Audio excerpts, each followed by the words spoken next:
Hi friends, how are you friends. हम देख रहे हैं हिंदू मैरिज एक्ट 1955, जिसमें हमने इसके पहले के लेक्चर में सेक्शन 27 देखा था। आज हम देखने वाले हैं सेक्शन 28। सो फ्रेंड्स, अब देखते हैं कि सेक्शन 28 के मार्जिनल नोट्स में क्या दिया गया है। सेक्शन 28 के मार्जिनल नोट्स में दिया गया है कि appeals from decrees and orders means डिक्रियों और आदेशों की अपीलें।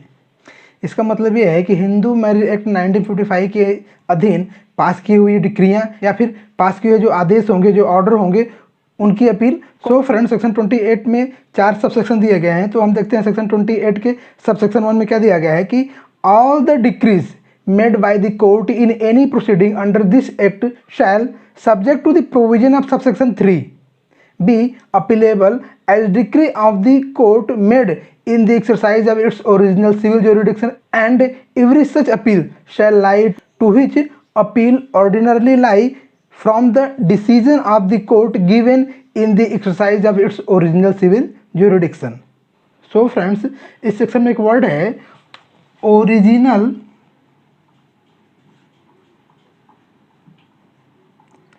Civil jurisdiction.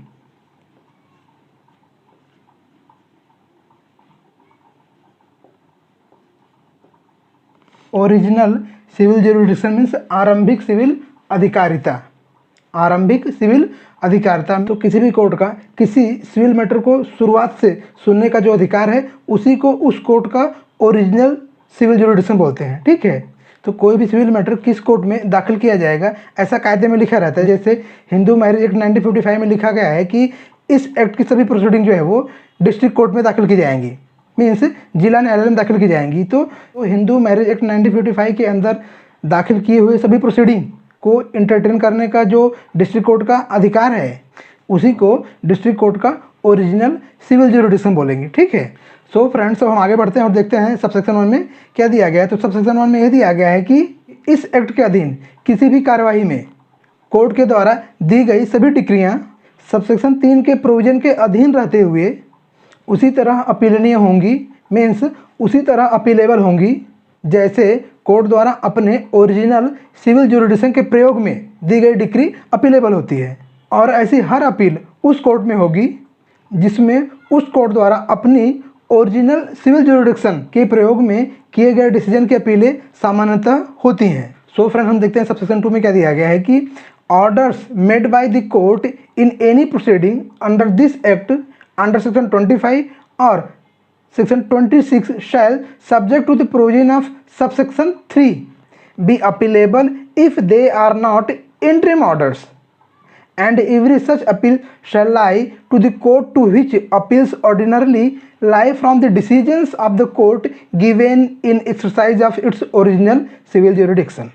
तो सबसेक्शन 2 में क्या दिया गया है कि सेक्शन 25 या फिर सेक्शन 26 के अधीन किसी भी कार्यवाही में कोर्ट द्वारा किए गए आदेश में, मीन्स कोर्ट द्वारा किए गए ऑर्डर्स सबसेक्शन 3 की प्रोविजंस के अधीन रहते हुए तभी अपीलेबल होंगी जब वे ऑर्डर्स इंटरिम ऑर्डर न हों।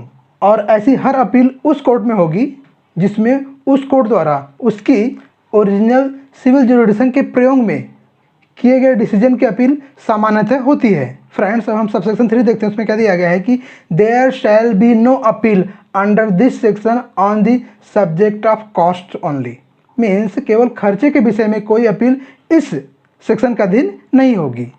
फ्रेंड्स, अब हम सबसेक्शन 4 देखते हैं। उसमें क्या दिया गया है कि every appeal under this section shall be preferred within a period of 90 days from the date of the decree और ऑर्डर, मीन्स इस सेक्शन के अधीन हर अपील डिक्री या फिर आदेश की तारीख से 90 दिन की कालावधि के अंदर की जाएगी। तो फ्रेंड, सेक्शन 28 में यह दिया गया है कि इस एक्ट के अंदर, मीन्स हिंदू मैरिज एक्ट 1955 के अंदर किसी भी कार्यवाही में अगर कोर्ट कोई डिक्री पास करता है तो वो जो सभी डिक्रियां हैं वो सेक्शन 28 के सबसेक्शन 3 में जो प्रोविजंस दी गई हैं उनको ध्यान में रखते हुए अपीलेबल होंगी। तो सेक्शन 28 के सबसेक्शन 3 में क्या दिया गया है कि अगर सिर्फ खर्चे के लिए कोई डिग्री पास होती है तो उसकी अपील इस सेक्शन के अंदर दाखिल नहीं की जाएगी। तो अगर कोई डिग्री खर्चे के विषय में पास हुई है तो वो डिग्री छोड़ के बाकी सभी डिग्रियाँ जो है वो अपीलेबल होंगी। तो सेक्शन 28 के सबसेक्शनों में क्या दिया गया है कि सबसेक्शन 3 में जो प्रोविजन दी गई हैं उनको ध्यान में रखते हुए, तो सेक्शन 3 में क्या दिया गया है कि अगर खर्चे के लिए कोई डिग्री पास हुई है तो उसमें अपील इस सेक्शन के अंदर नहीं होगी। मीन्स खर्चे के लिए पास की गई डिक्री को छोड़ के बाकी सभी डिक्रियां अपीलेबल होंगी। अगर कोई डिक्री खर्चे के लिए पास की गई है तो उस डिक्री को छोड़ के बाकी जितनी भी डिक्रियां इस एक्ट के अंदर पास होंगी कोर्ट के द्वारा, वो सभी डिक्रियां अपीलेबल हैं। मीन्स उन डिक्रियों के विषय में अपील दाखिल की जा सकती है। ठीक है, तो अपील किस कोर्ट में दाखिल की जाएगी, तो उसके विषय में क्या दिया गया है कि अगर कोर्ट उसकी ओरिजिनल सिविल जुडिशन का प्रयोग करके कोई डिक्री पास करता है और जिस कोर्ट में उस डिक्री का अपील होगी उसी कोर्ट में इस डिक्री की भी अपील होगी जो डिक्री हिंदू मैरिज एक्ट 1955 के अधीन दाखिल किए हुए प्रोसीडिंग में पास हुई है। सो फ्रेंड्स, इसको हम एक एग्जांपल द्वारा समझते हैं कि सपोज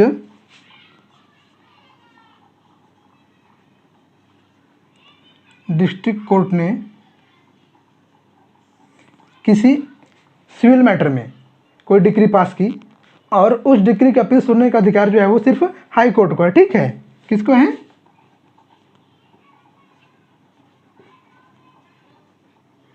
हाई कोर्ट को। और सपोज इसी डिस्ट्रिक्ट कोर्ट में हिंदू मैरिज एक्ट के सेक्शन 9 के तहत रेस्टिट्यूशन ऑफ कंज्यूमर राइट्स के लिए कोई पिटिशन दाखिल हुआ और उस पिटिशन में भी इस डिस्ट्रिक्ट कोर्ट ने क्या किया, डिक्री पास की। ठीक है, तो इस डिक्री की अपील भी हाई कोर्ट में होगी। मीन्स वो डिक्री जो हिंदू मैरिज एक्ट के सेक्शन 9 के अधीन पास हुई है उस डिक्री की अपील भी हाई कोर्ट में होगी, क्योंकि डिस्ट्रिक्ट कोर्ट जो है वो उसके ओरिजिनल सिविल जुडिशन का प्रयोग करके जो डिक्री पास करता है उसकी अपील जो है वो हाई कोर्ट में होती है। ठीक है, तो हिंदू मैरिज एक्ट के अंदर जो भी प्रोसीडिंग दाखिल होंगी उन प्रोसीडिंग में जो डिक्री पास होगी उस डिक्री की अपील भी हाई कोर्ट में होगी। ठीक है, और फ्रेंड सेक्शन 28 के सब सेक्शन 2 में क्या दिया गया है कि अगर हिंदू मैरिज एक्ट सेक्शन 25 या फिर सेक्शन 26 के अधीन किसी प्रोसीडिंग में कोई ऑर्डर पास होता है और वो ऑर्डर जो है वो इंटरिम ऑर्डर नहीं है तो वो ऑर्डर भी अपीलेबल होगा subject to subsection 3। Means section 28 के सबसेक्शन 3 को ध्यान में रखते हुए, तो सेक्शन 28 के सबसेक्शन 3 में क्या दिया गया है कि खर्चे के विषय में कोई अपील इस सेक्शन के अंदर दाखिल नहीं होगी। तो अगर खर्चे के विषय में कोई ऑर्डर पास होता है तो वो ऑर्डर जो है वो अपीलेबल नहीं होगा। बाकी सभी ऑर्डर, अगर वो ऑर्डर इंटरिम ऑर्डर नहीं होंगे तो वो सभी ऑर्डर जो है वो अपीलेबल होंगे जो ऑर्डर सेक्शन 25 या फिर सेक्शन 26 के अंदर पास होते हैं। ठीक है, तो हिंदू मैरिज एक्ट के सेक्शन 25 और सेक्शन 26 के अधीन किसी प्रोसीडिंग में जो भी ऑर्डर पास किए जाएंगे अगर वो ऑर्डर इंटरिम ऑर्डर नहीं होंगे तो वो ऑर्डर अपीलेबल ऑर्डर होंगे। ठीक है, और सब सेक्शन 2 के अनुसार वो जो सभी ऑर्डर्स पास होंगे सेक्शन 25 या फिर सेक्शन 26 के अंदर उनकी अपील किस कोर्ट में होगी, तो उनकी अपील उसी कोर्ट में होगी जिस कोर्ट में ऐसे सभी ऑर्डर्स की अपील होती हैं जो ऑर्डर वह कोर्ट उसकी ओरिजिनल सिविल जुडिशन का प्रयोग करके पास करता है। For example suppose district court ने कोई ऑर्डर पास किया किसी सिविल मैटर में, ठीक है, और डिस्ट्रिक्ट कोर्ट उसकी सिविल जुडिशन का प्रयोग करके जो ऑर्डर पास करता है उसकी अपील हाई कोर्ट में होती है। ठीक है, तो हिंदू मैरिज एक्ट के सेक्शन 25 और सेक्शन 26 के अधीन जो प्रोसीडिंग्स होंगी उनके अंदर जो ऑर्डर्स पास होंगे उन ऑर्डर्स की अपील भी हाई कोर्ट में होगी, क्योंकि डिस्ट्रिक्ट कोर्ट उसके ओरिजिनल सिविल जुडिशन का प्रयोग करके जो ऑर्डर पास करता है उसकी अपील हाई कोर्ट में होती है। तो उसी तरह हिंदू मैरिज एक्ट के सेक्शन 25 और सेक्शन 26 के अधीन जो प्रोसीडिंग्स होंगी उनमें जो ऑर्डर्स पास होंगे उनकी अपील भी हाई कोर्ट में होगी। ठीक है, तो सो फ्रेंड्स सेक्शन 28 का जो सबसेक्शन 1 है वो हिंदू मैरिज एक्ट के अंदर जो प्रोसीडिंग्स होंगी उसमें जो डिक्री पास होगी उसकी अपील की बात करता है, और जो सबसेक्शन 2 है वो हिंदू मैरिज एक्ट के सेक्शन 25 और 26 के अधीन जो प्रोसीडिंग होंगी उनमें जो ऑर्डर्स पास होंगे उनके अपील की बात करता है। और सबसेक्शन 3 में क्या दिया गया है कि सिर्फ कॉस्ट के विषय में कोई भी अपील इस सेक्शन के अंदर दाखिल नहीं होगी। मीन्स सेक्शन 28 के अंदर सिर्फ कॉस्ट के विषय में कोई अपील दाखिल नहीं की जाएगी। ठीक है, और सेक्शन 28 के सबसेक्शन 4 के अनुसार इस एक्ट के अंदर मीन्स हिंदू मैरिज एक्ट 1955 के अंदर जो प्रोसीडिंग होंगी उसमें जो ऑर्डर्स पास होंगे या फिर उनमें जो डिक्रियाँ पास होंगी उनकी अपील उस ऑर्डर की जो डेट होगी या फिर उस डिक्री की जो डेट होगी उस डेट से 90 दिन के अंदर दाखिल की जाएंगी। ठीक है, मीन्स हिंदू मैरिज एक्ट 1955 के अधीन जो प्रोसीडिंग होंगी उसमें जो भी ऑर्डर्स पास होंगे या फिर जो भी डिक्रियाँ पास होंगी उनके अगेंस्ट अपील करने का जो लिमिटेशन है वो 90 डेज़ का है। और वो 90 डेज़ कहाँ से काउंट होगा, जिस दिन वो डिक्री पास होगी या फिर जिस दिन वो ऑर्डर पास होगा उस डेट से लेके 90 डेज तक। For example suppose district court ने डिवोर्स की प्रोसीडिंग में, ठीक है, डिवोर्स की प्रोसीडिंग में कोई डिक्री पास की और वो जो डिक्री है वो सपोज 10th मई 2021 को पास होती है, ठीक है। तो इस डेट से लेके 90 डेज तक लिमिटेशन है कि उस डिक्री के अगेंस्ट जो है वो अपील दाखिल की जाए। तो ये जो डिवोर्स की डिक्री है इसके अगेंस्ट अगर अपील दाखिल करना है तो ये जो इसकी डिक्री की डेट है 10 मई 2021, इस डेट से लेके 90 दिन के अंदर जो है वो अपील दाखिल की जाएगी, ठीक है। और सपोज डिस्ट्रिक्ट कोर्ट ने हिंदू मैरिज एक्ट सेक्शन 25 के अंदर कोई ऑर्डर पास किया और उस ऑर्डर की डेट जो है वो 10 मई 2021 है, और अगर इस ऑर्डर के अगेंस्ट कोई अपील दाखिल करना है तो वो अपील ये जो ऑर्डर की डेट है इस डेट से 90 दिन के अंदर दाखिल किया जाएगा, ठीक है। यही दिया गया है सेक्शन 28 के सबसेक्शन 4 में। तो फ्रेंड्स, हिंदू मैरिज एक्ट के सेक्शन 28 के अनुसार अगर कोर्ट कोई इंटरिम ऑर्डर पास करता है तो उसके अगेंस्ट कोई अपील नहीं होगी, और अगर कोर्ट सिर्फ कॉस्ट के विषय में कोई डिग्री पास करता है या फिर कॉस्ट के विषय में कोई ऑर्डर पास करता है तो इस सेक्शन के अंदर उस ऑर्डर की या फिर उस डिग्री की भी अपील नहीं होगी। सो फ्रेंड्स, अब हम हिंदू मैरिज एक्ट 1955 के सेक्शन 28A देखते हैं। तो सेक्शन 28A के मार्जिनल नोट्स में क्या दिया गया है कि enforcement of decrees and orders, enforcement of decrees and orders means डिक्रियों और आदेशों का प्रवर्तन। मीन्स अगर हिंदू मैरिज एक्ट के अधीन किसी प्रोसीडिंग में कोई ऑर्डर या फिर कोई डिक्री पास होती है तो वो उसका इन्फोर्समेंट कैसे होगा।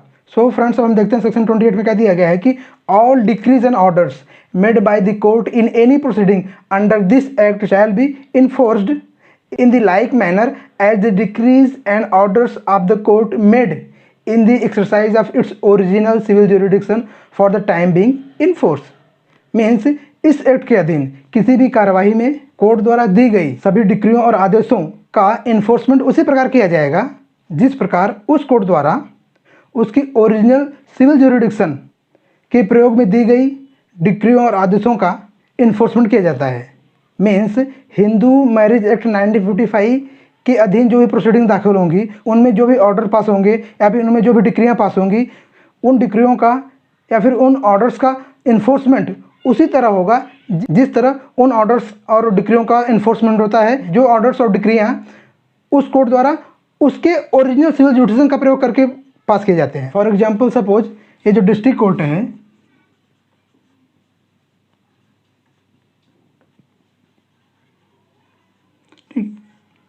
तो ये जो डिस्ट्रिक्ट कोर्ट है ये डिस्ट्रिक्ट कोर्ट अपनी ओरिजिनल सिविल जुरिडिक्शन का प्रयोग करके जो भी डिक्री पास करता है या फिर जो भी ऑर्डर करता है उस ऑर्डर का इन्फोर्समेंट जिस तरह होगा उसी तरह हिंदू मैरिज एक्ट 1955 के अधीन जो भी प्रोसीडिंग्स होंगी उनमें जो ऑर्डर्स पास होंगे उनमें जो डिक्रियाँ पास होंगी उन ऑर्डर्स का उन डिक्रियों का इन्फोर्समेंट उसी तरह होगा। तो यही दिया गया है हिंदू मैरिज एक्ट के सेक्शन 28A में। सो फ्रेंड्स, आज के लिए बस इतना ही। हम फिर मिलेंगे अगले लेक्चर में हिंदू मैरिज एक्ट 1955 के एक नए प्रोविजन के साथ। तब तक के लिए नमस्कार।